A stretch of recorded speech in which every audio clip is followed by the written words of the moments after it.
The sixth coming of the M5, internally known as F90, is BMW's latest interpretation of its own holy creed and a reminder that, in this automotive era of rapid evolution, nothing is sacred. This 600 horsepower sledgehammer is the first M car equipped with all-wheel drive, excepting the X5M and X6M SUVs. It's also the first M5 that will not be offered with a manual transmission.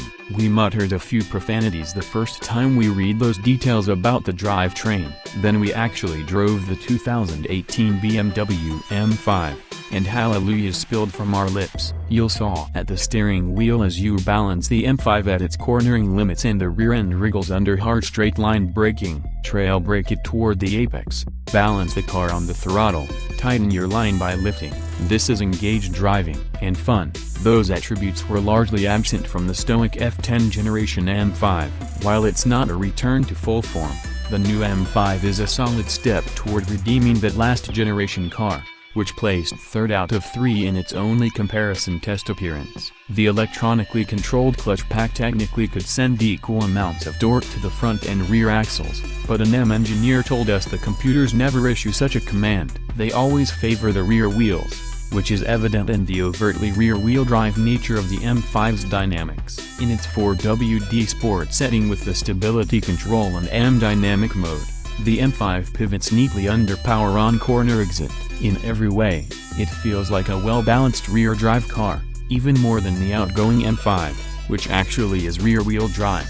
This new M5 can be rear-wheel drive, too, although you'll have to fully disable the stability control before you can access that setting in the iDrive system. BMW calls it 2WD mode, but it just as accurately could have called it drift mode, as Mercedes-AMG does with the E63S. The new M5's engine won't tie your ankle tendons to the throttle plate of a 500 horsepower V10 as the E60 M5 did a dozen years ago, nor will it worm its way into your psyche in the same way as the free-breathing 4.9-liter V8 from the E39 generation car. We're rapidly moving away from the era when factory hot rods are made using a warehouse's worth of special hardware. The turbochargers and transmissions that grease fuel economy tests for volume models are the same building blocks for modern performance cars. The M5 is one of more than 10 current BMW models built around a twin-turbo 4.4-liter V8, an 8-speed automatic transmission, and a rear-biased all-wheel drive system.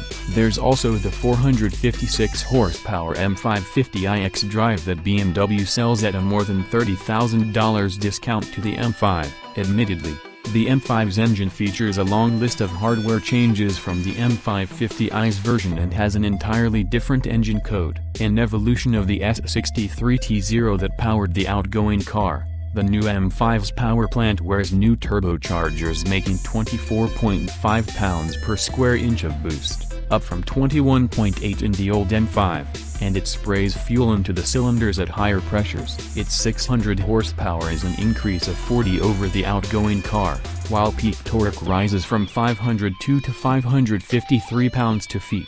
That may not sound all that impressive in an era when it takes 700 horsepower to really raise eyebrows, but the M5 launches down a highway on-ramp with the authority and unrelenting thrust of a Saturn V rocket. It should clip 60 miles per hour in 3.1 seconds.